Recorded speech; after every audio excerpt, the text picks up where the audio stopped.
Here with Sean Meyer from Leelo Active.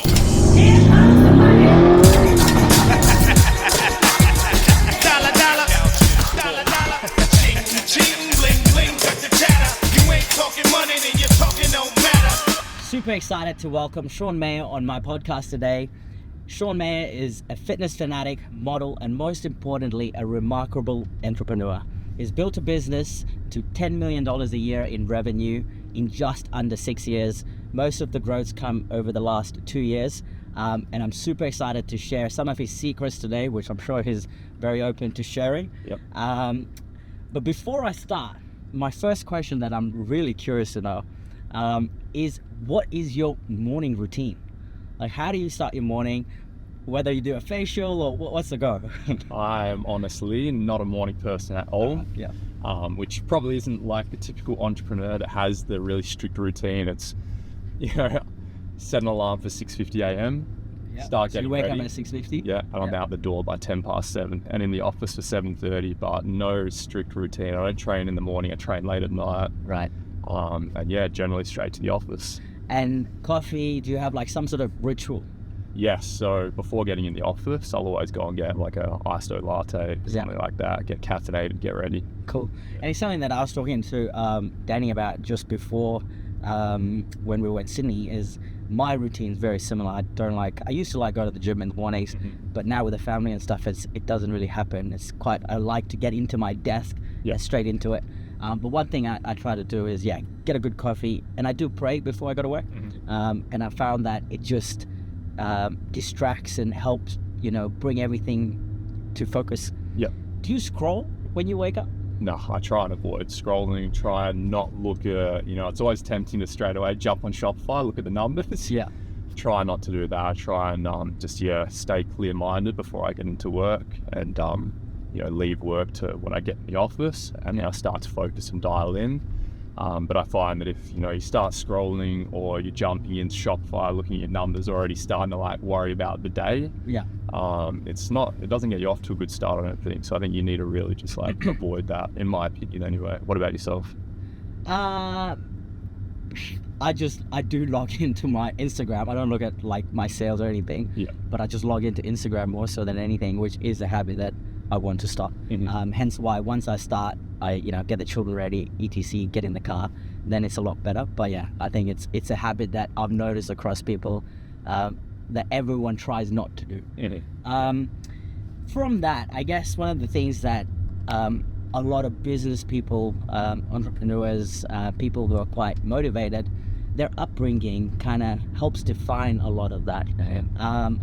How would you say your upbringing has defined you to be the person you are today? That's a great question. So I've got an Indian father, but not the typical Indian father. So he was born in India, moved to Australia when he was 3 years old, but still has that typical Indian culture of working hard, get a good education, get a good job. And my dad's very relaxed though. It's more of my mum that's a little bit more strict. She was always the one making sure that I was studying, getting good grades at school, staying out of trouble, and laying down the rules. So your mum's not Indian? No, my mum was born in England, so she's just a little 5'2" white lady, which is when people see me and her together, they're like, "What? That's your mum?" I'm like, "Yeah, that's my mum." And your dad's tall? No, dad's 5'7". So how'd you get it? Man, I don't know. Oh mate, you got Doesn't make sense.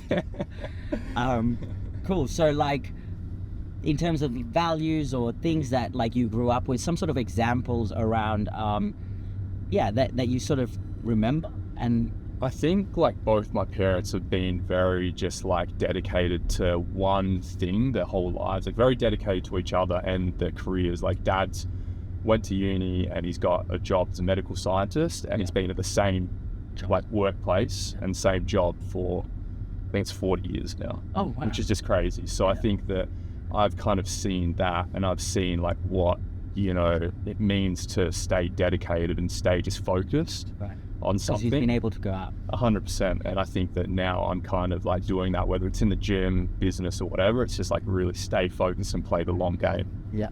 And in terms of relationships with parents, you've always you're with them the whole time? Yeah, very close with them. Still live with them. Oh, wow. And I'm 30 now, which is just crazy. That's Next year, not a bad thing. I think these days, I didn't move out. I think I was about the same. Yeah. Maybe 26, 27. So you've had a positive relationship. Yeah, we're very close. We have a really good relationship. I think that the dynamic probably changed a lot when I started the business. I think, as most people know, when you're side by side with your parents starting business, there's a lot of questions, a lot of uncertainty. Yeah. And of course that was for me, but my parents were very supportive. There was definitely a few times where it was like, what are you doing? Are you sure about this? Yeah. I was always like, look, just, I'm going to get this done. I'm going to make it happen. And to now, 5 years on, they're so proud of what I've achieved. And I've just hired my mum as well. So it's like, it's nice. a really cool feeling. Yeah. Well, you say your dad's Indian. I have an Indian dad as well. But if I went and told him Nav wants to start modeling, he'd just look at me and pull the AK-47 out and shoot me. So how did that go for you? So chilled. Yeah, honestly, my dad's a very neutral kind of guy. Just like go with the flow. He's very relaxed. Which is probably not typical of like an Indian man. Which has been nice. So he's been super understanding and super supportive around all of those things. Honestly, like it's cool. So then the hunger. So the reason why I asked that question is because for me, I often find the hunger comes something to do with like upbringing, in terms of like wanting more and more and more. Where does that come from then? Like, is it, so normally I find this, for me, I was always trying to be better than my dad. I've talked to other people who have like, in school there's some issues and things like that, and maybe bullied or something, and as a result you go, oh fuck that, I want to do like better than that. What my big one was probably in the early days, like growing up, like primary school days. So I went to Coogee Primary School, so I grew up in like a coastal suburb, and it's not like super wealthy, but it's probably like middle to upper class. And I would say that I always felt like a little bit of a minority, particularly during primary school, where I had like friends that had parents who were like business owners and had mansions and like, really cool cars, Porsches, Ferraris, whatever. So I was kind of in that world, but then like not, if you know what I mean. But I knew I wanted that. I wanted to taste that. And I was definitely like growing up, I saw that a lot. And I think that, as I got older, I was like, I want to work towards that. I want to have that for myself. So and that's fine. That was the driver that wanted more and more, having, seen how other parents may have been or other families may have been, not so much jealousy, but more like, cool, I want that for my family. Yeah, 100%. And it wasn't like my parents weren't doing well. Like they still did quite well for themselves, but obviously there's levels to it. And I definitely saw those like higher levels, and I was like, I want the boat, I want the cars, I want the big house. So that's definitely been instilled in me. And siblings? Yes, older sister, 3 years older. So and relationship? Not super close. She lives over in Sydney, but we definitely talk quite a bit, and we're on good terms. Cool. And did you have the whole elder sister thing, like comparison? A little bit, definitely like in high school where, I'm 14, she's 17, and it was always like the big sister looking after you when you're at high school. We went to the same school. Yeah. So it's like I always looked up to her and her friend group and like thought that was so cool and stuff. So it's kind of that dynamic. Hey, thanks for being here. Don't forget to hit the subscribe button to see more content like this. Cool. So then how did you go from school to modeling? So modeling didn't happen until quite late. I was late to the party when it came to all the modeling stuff. I actually went to university, and then I started a full-time job as an operations manager at a shipping agency. And on the side, I started modeling for Vivian's out here in Perth. But that wasn't until I was probably 21, turning 22, where I started getting into modeling. Uni, what did you study in uni? Construction management and economics, but I dropped out. Okay, yeah. And then, so went to uni, started working in construction, didn't like it?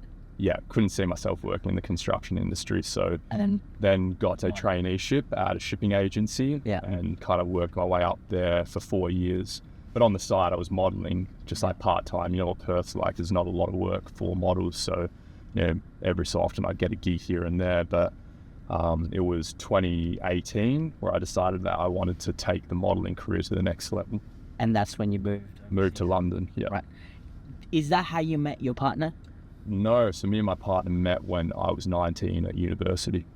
Okay, cool. And then that's how you've just always kept in touch. And Yep. and when you went away, did she come? Yeah, we both moved to London. Oh, nice. Okay, yeah, that was one of my questions. So when you went to London or LA or wherever you've been, you both kind of did it together? For the most part, like I did do a bit of solo travel myself, but yeah, London, we both moved together. And then when I was doing a lot of the trips out to like LA, Vegas and stuff, she came out once, and then the rest of the time I was kind of just running things by myself. And you've been together for ages? Yeah, 11 years now. Oh, wow. Yeah. Jeez. Yeah. Crazy. So obviously you've been together for a very long time. You know, you've traveled the world and stuff like that. And now you own a business together. Yeah. How do you, so say someone's listening to this, how has that impacted, or how does that affect your work mindset, or like how you go about your days and your motivation? Yeah, honestly, I couldn't imagine building a business with anyone else other than her. Like, she's been such a good business partner. And it's funny, like, being in a relationship, we never knew that we would be such good business partners too. Yeah. And as you know, with business, you kind of need to complement each other. Like, one person might be more creative and another person might be more like data driven and like looks into the analytics and all those kind of things.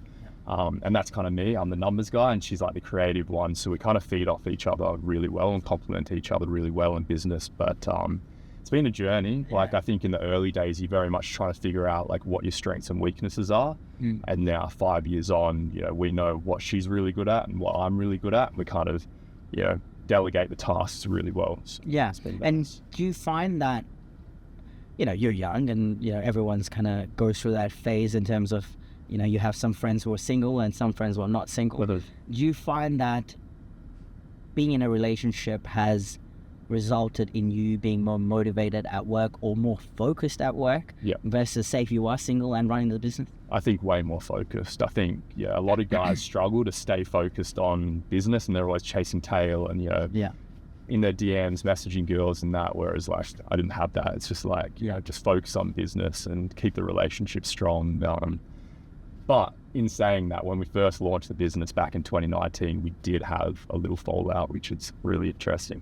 Right. Yeah. What happened? So we can jump into that. Yeah, I'm happy to talk about that. So we launched in July 2019, and then I got invited to Jennifer Lopez's 50th out in Miami just after the business had launched. Wait, how does someone get invited to Jennifer Lopez's 50th? Long story, but essentially through like modeling and networking back in 2018, I kind of made a connection there and got. Wait, she had a thing for you? No. She didn't have a thing for me. It was just more so like just the connection. Yeah, just the connections, and I kind of got along really well with her, like whole entourage and stuff, and spent a lot of time with them in 2018. So 2019, obviously started the business and then got invited out to her 50th. And I was like, shit, is this the right thing to do? Should I stay here in Perth and focus on the business, or should I go? Because it's hard when you start a business, you want to just like stay put and focus. But both Beth and I agreed, like, look, it's a once in a lifetime opportunity. You regret if you don't go. So I ended up going out there. But yeah, off the back of that trip, we actually split up for 3 months. Right. Yeah. And that is what I'm trying to get to, which is like during that 3-4 month period, it's so hard to focus back on work and try to figure out whether you're working together or not. Like, even if, say, you weren't in the same business and you are in your own business, it'd be pretty hard to like go to your desk and go, fuck, all right, let's focus. Yeah. So then you solved it, and then you kind of like... Yeah, it was definitely the probably hardest time in my life. Like, I felt like I was at rock bottom, and from the outside looking in, anyone that didn't know me probably thought like, Sean's the man, like he's over in America partying with J-Lo, doing all these things, has just launched this activewear label, like he's killing it. But really, I felt like I was at rock bottom. Just broke up with my girlfriend of 7 years. I've literally emptied my savings account to start this business with her, and I'm sitting there questioning everything. But I also had my back against the wall, so it was like, I've got to stay focused, I've got to make this work, I have no choice. It was that kind of feeling. So I kind of just went like, what do I do? Like, I can't just sit there and feel sorry for myself. I've got to make this work. So stayed focused on the business, and for 3 months, Beth and I were just business partners for the most part. We were working things out, trying to figure out, you know, like where we went wrong and what we're going to do going forward. And over those 3 months, we like both really transformed the way that we kind of wanted to go forward in life. I think that we learned a lot from that breakup and who we needed to be for each other, which was really, really important. And now, 5 years on, looking back about it, I'm like, that was such a key moment in our relationship and in the business partnership to ensure that we had such solid foundations to go forward. Do you still think about those moments when you broke up? We reflect on it, but there's no what's the word? Is it like animosity or like anger towards each other around that? I think that, as you know, in business, you transform and develop so fast that if I looked back at the person that I was in 2019, I'm not that same guy. Yeah. I've changed completely. I wouldn't even recognize him if I sat there and had a conversation with him right now. Just what I went through, in the last 5 years, just how much you kind of mature and grow and change your outlook on like life and the world is like massive, and business forces you to do that. Yeah. I'm not going to say it was your fault or her fault, but say whoever's it was when you broke up. Does one of you feel that it's a memory that, sometimes when you might have a fight or an argument, everyone has an argument or a fight from time to time. Yeah. Does it come up? No, not at all. Okay, so it hasn't come back. Yeah, we've both forgiven each other completely. Because I've had something similar, and for me, it does come up in my mind. Yeah. And I'm going, it always like flashes on it, and I'm just like, I want to forget, but I can't. Yeah. So how did you forget about it? I think I just accepted that we were still so young and immature at that time, and it wasn't about forgetting. It was just coming to terms with why certain things happened and why the relationship broke down. And really like reflecting on that and being self-aware enough to be like, I need to change and I need to mature and become a better person. And that was from both sides, both me and Beth. We both looked at each other and were like how can we become better people? Yeah. So yeah, there's really like. Yeah, cool.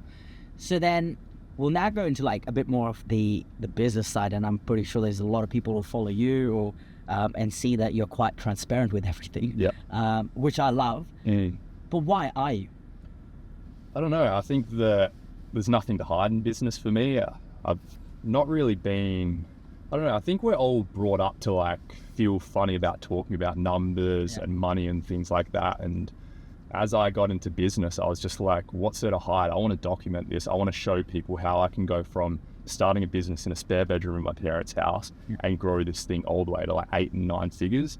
And I want to really document that and be able to show other people that it's possible, because I don't see myself as like a super smart person either. Like I want to show people that I'm just like quite normal. Yes, I'm driven, but it like, I want to say that anyone can start a business. It's not for everyone. As we know, like business is hard, but like if you just get started and just take day by day, you will eventually get some traction. And do you get people messaging going, this is bullshit? No, not at all. No. Cool. And so that just comes from a passion to want to share with others that things are possible. Yeah. When it comes to then the transition from like modeling to then starting your own business and documenting it all, how did you choose activewear? How did that all kind of come up? So how does one go about, like, you found activewear as your thing? Yeah. How does someone find that? I think I definitely studied the market and looked at like who the key players were, and I was aware that it's a very saturated market. There's a lot of really big players that dominate the activewear space. But being my first business, I really wanted to do something that I felt like I knew well. Yeah. And also Beth. So we've both been in the gym since we were 15. Yeah. So we felt like we knew like kind of the fitness space really well.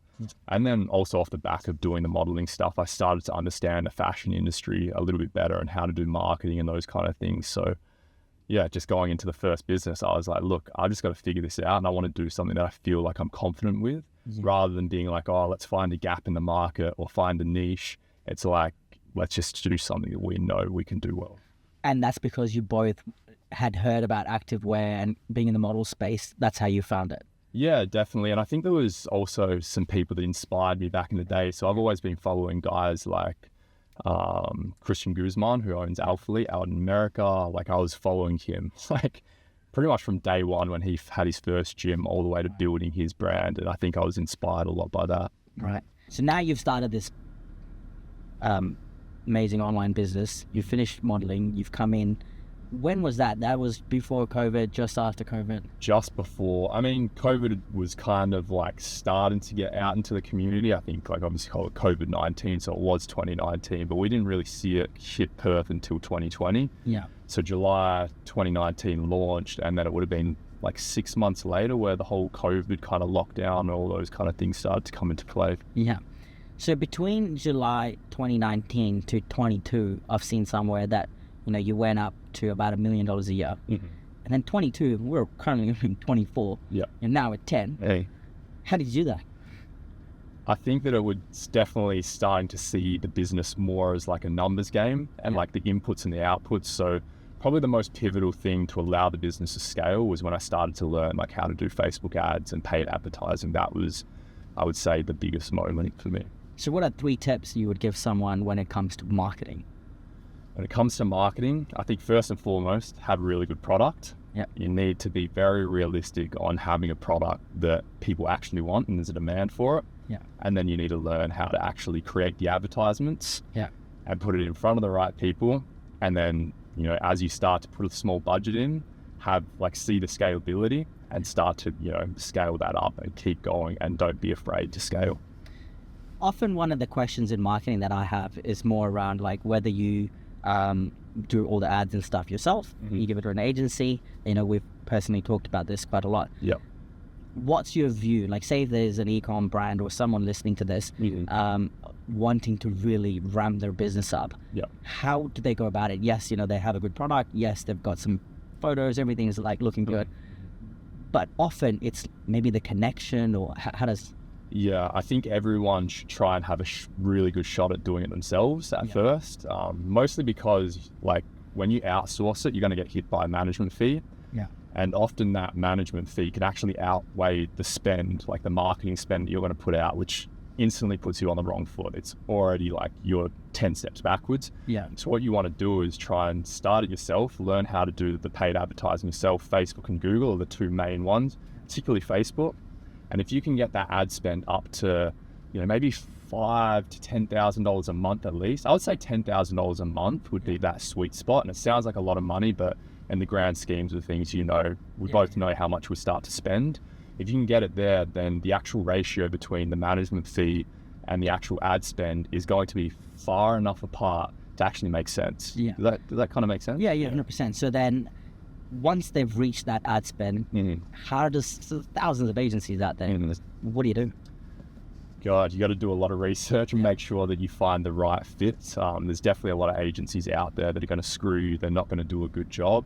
So I would definitely talk to other people in the industry, talk to, you know, industry leaders and see what they're doing.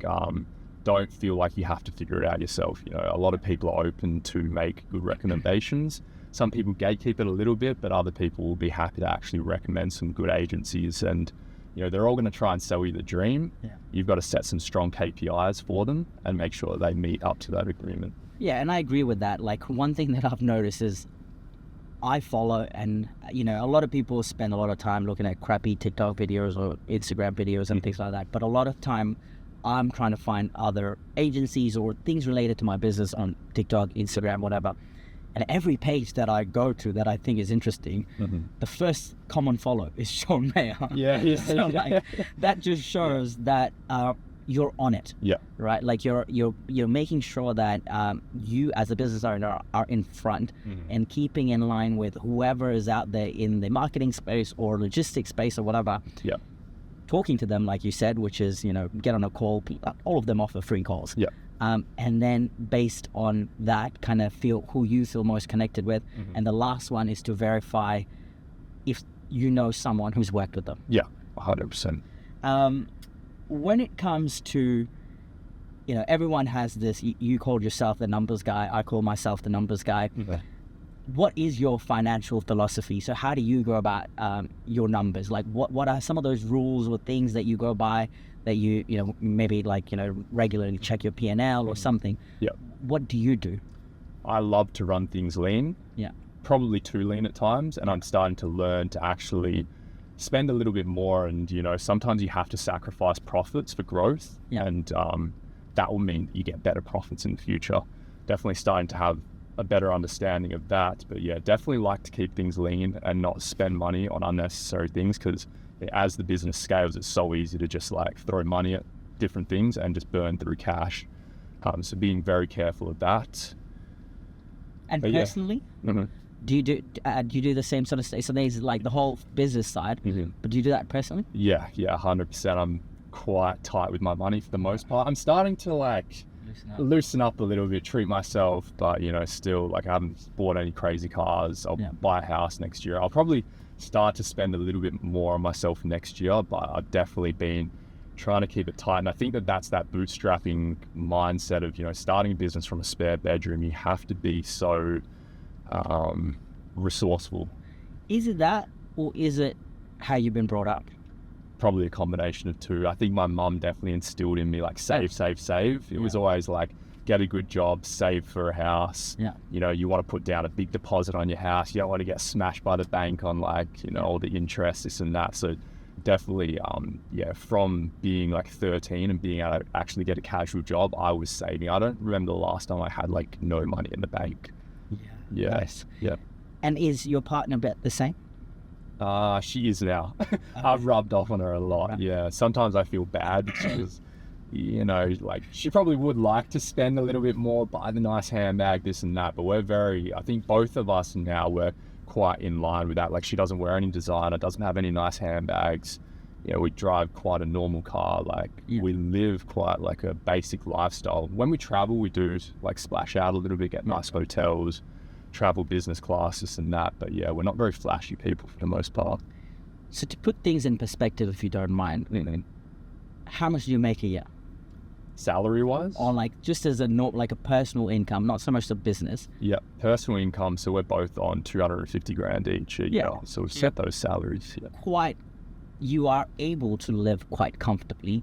Yet, as you said, you know, you don't have and someone earning 250k can definitely and afford that's to now buy it's a like combined income of $500,000 a year. Can definitely afford this Lambo.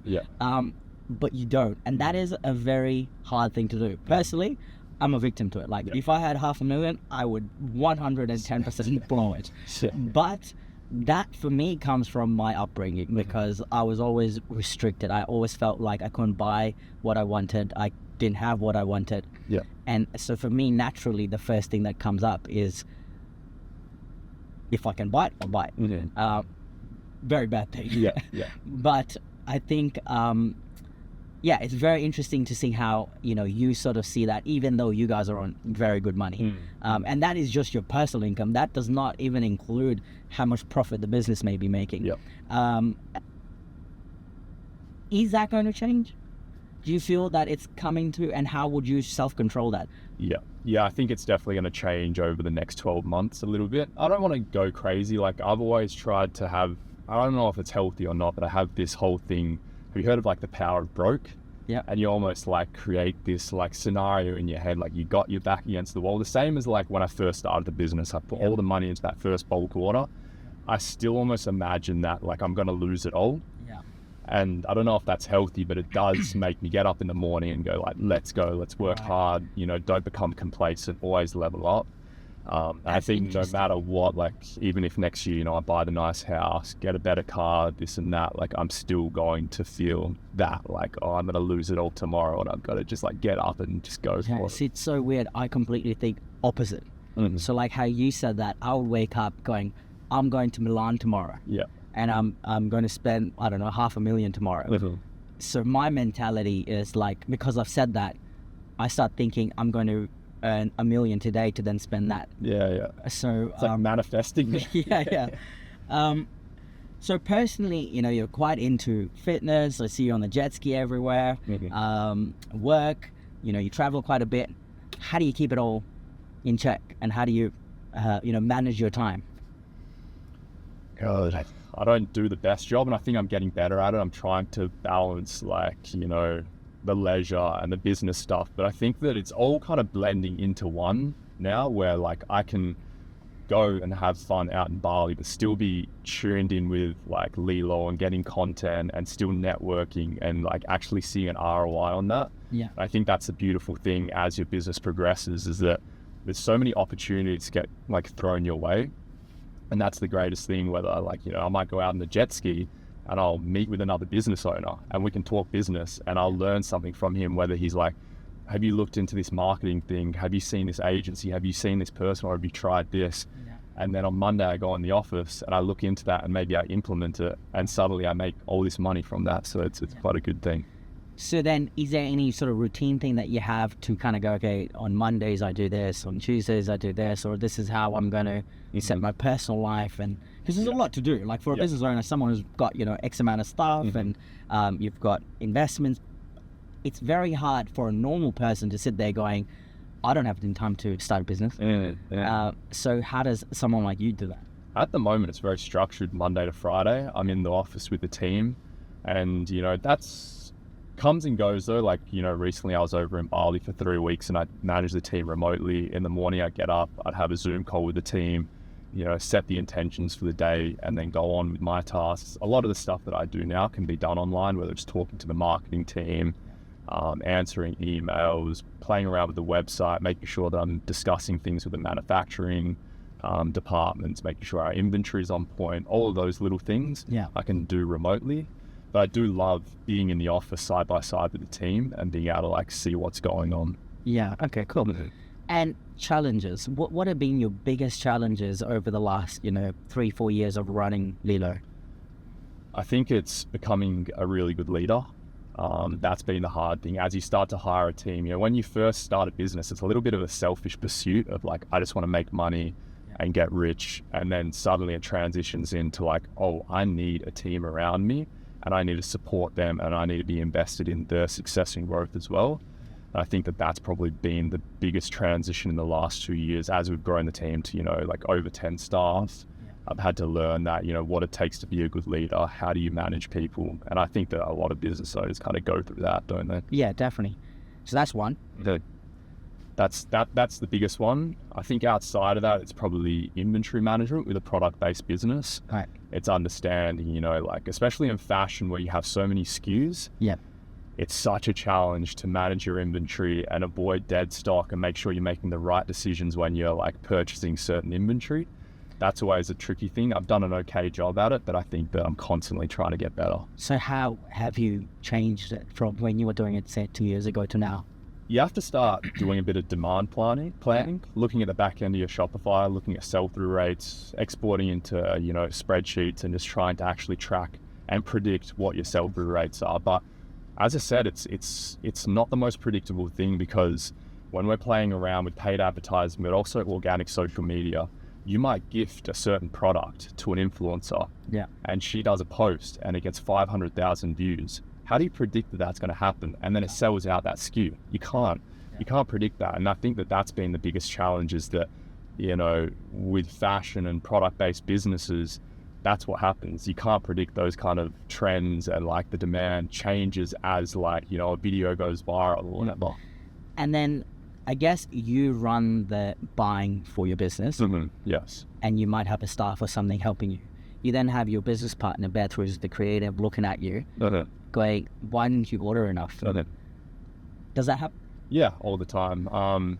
But sometimes it goes the other way where like we have to come together and just look at the cold hard facts of like we both fucked up here. Like because we always make like mutual decisions around the buying. Like I'll often do the first planning on like, all right, we're going to order this amount of this like style, we're going to order this amount of this style. And then we come together and we have a discussion and often sometimes we disagree. Like Beth's probably more emotional about it and she's like, but that's really cute, this and that. And I'm like, I don't give a fuck that it's cute. Like I need to know that girls are going to wake up every morning, go into the closet and want to grab that product and actually wear it every day because that's what you would call a hero product. And that's what's going to drive so much of your revenue.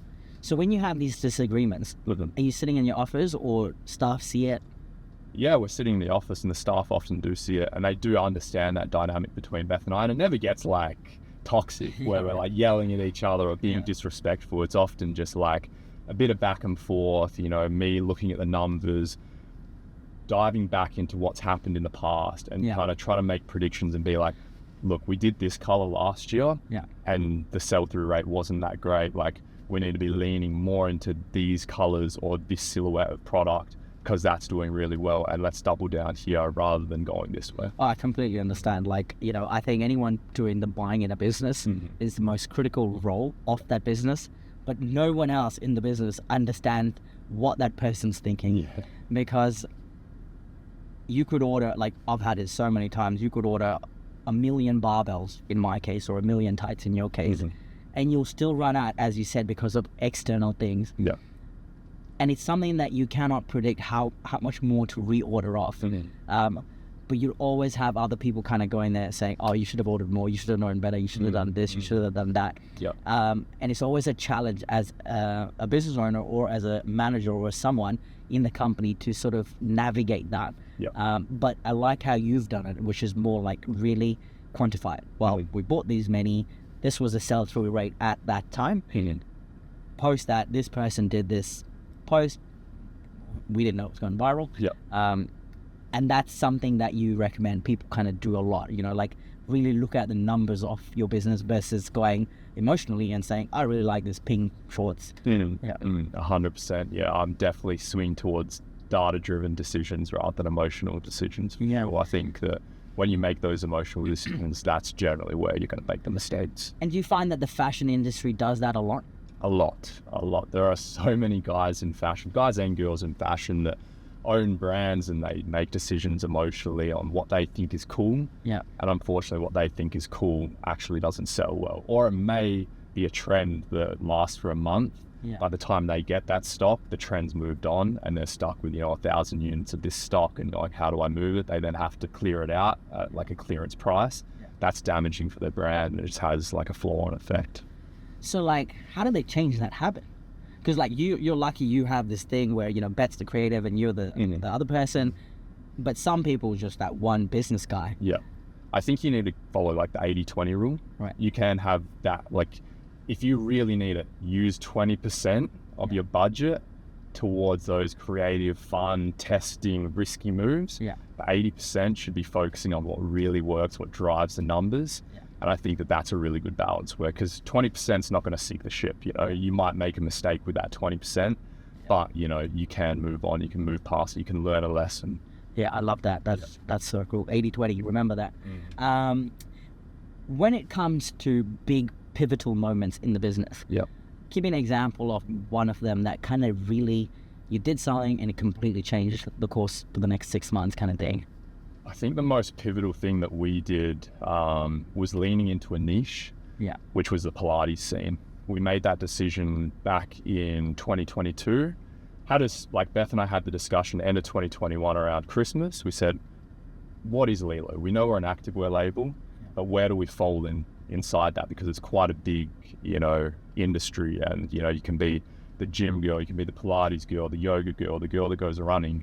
And we started to see the Pilates scene really strengthen, particularly towards the end of 2021, with Pilates studios popping up on every corner.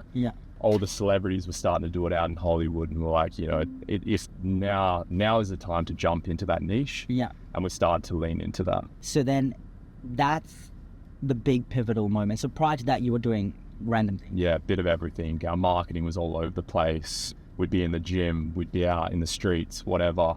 And then we started to really dial in on all right, let's do marketing around the Pilates scene, get girls in this Pilates studio, start to show that Lilo is for the Pilates girl.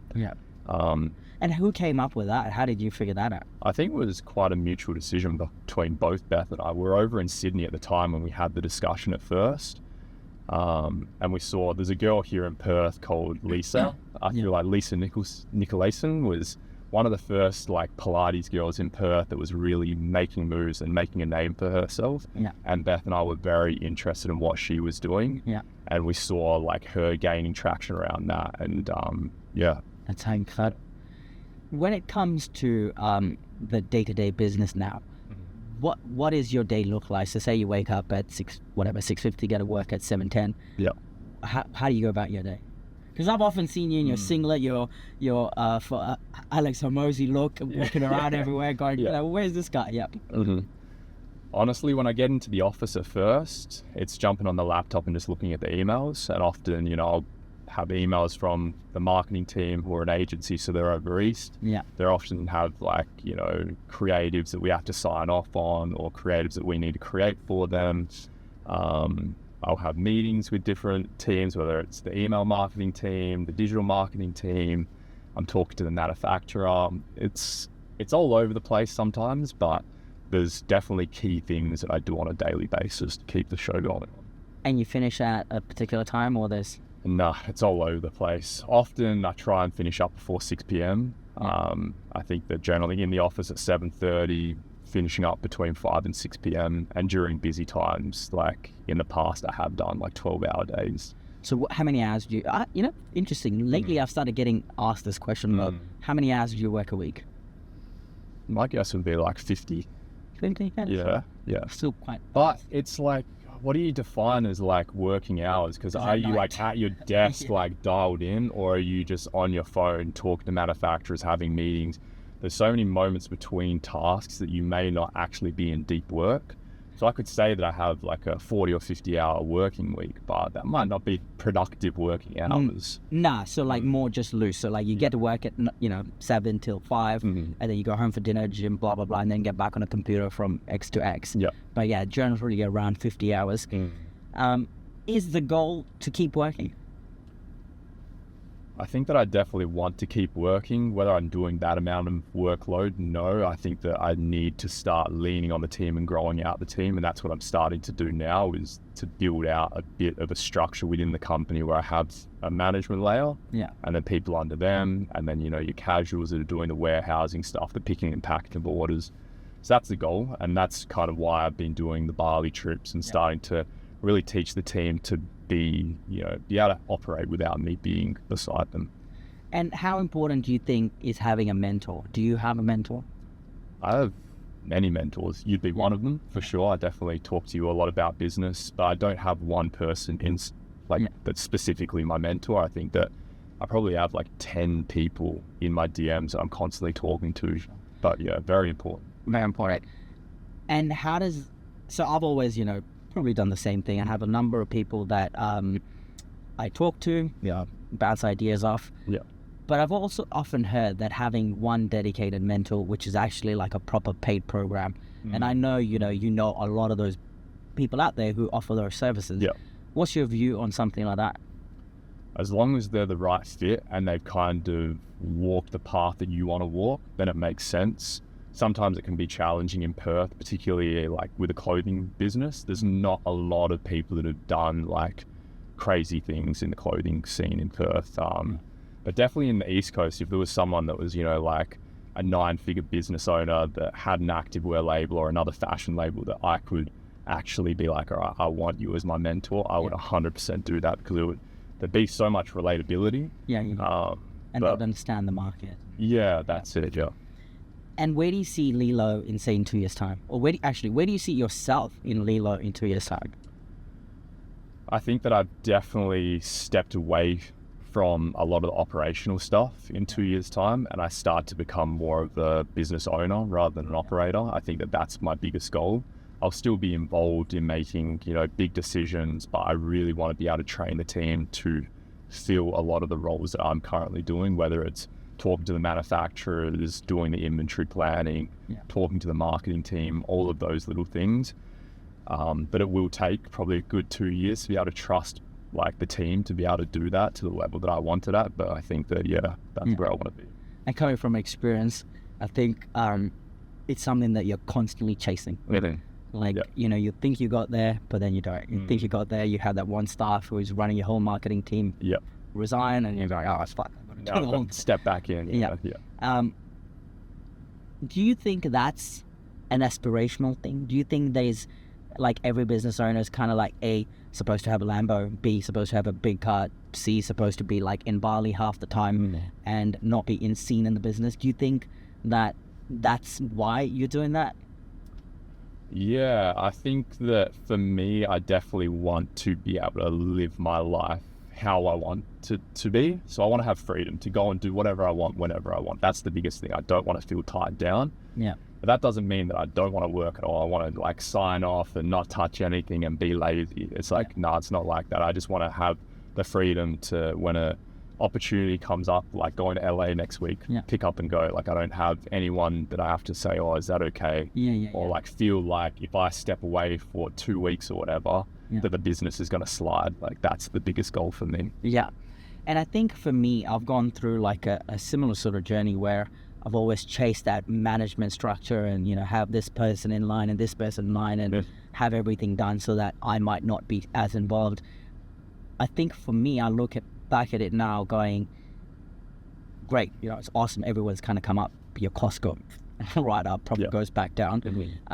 The other thing is that I stopped and I asked myself, why? Is it because I want to come out of the business? You know, people often do it is because they say, oh, go start another business and you've got this one self-run and, you know, you're going to make X amount of profit from it. It's running on its own and it's a dream, I think. I've kind of come to terms with it. It's a dream. I don't want... I've started many other businesses, failed in a lot of them, and come back to this going, I want to just be here. Unless I'm selling or something like that, there should be no real reason for me to overspend in that. The only thing else, which I think you've sort of previously talked about, is having that exit plan. That's the only time where maybe something like that does come and play, like how well is everything kind of set up and is there a structure? So is there anything like that for the business? Yeah, definitely. I think that I have an exit in mind, and whether it happens or not is a big question. But I think for every business owner, if you set the business up to sell, then you're going to be in a good position because you start to pay attention to certain structures and certain operational things within the business to ensure that it can operate really well, and that's what a sellable business is. And it's going to benefit you whether you do step out or stay in. So that's the way that I see it. So I do have this dream to eventually sell it, and I think that in the fashion industry as well, as I get older, my biggest fear is that eventually I feel like I'm washed up and that I don't relate with the younger crowd and what's going on in fashion.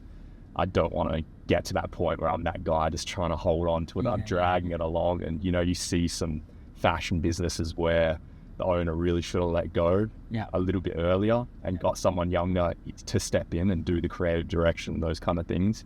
So, So then leading that from the business side now to more something around like, you know, I have a lot of people in the 20 to 35, 40 sort of following me. What sort of a personal wealth advice would you give to someone listening around how to, you know, grow their personal wealth a bit better? It's a good question. I think I'm still figuring that out. I think I'm definitely figuring it out. So would that be to a younger person? Yeah, just someone younger. I think that definitely manage your finances well and understand that there's opportunity cost outside of just like financial things within your bank account. So you understand like where to place your bets. That's probably something that I've learned. And, you know, sometimes I hold on to my money a little bit too tight.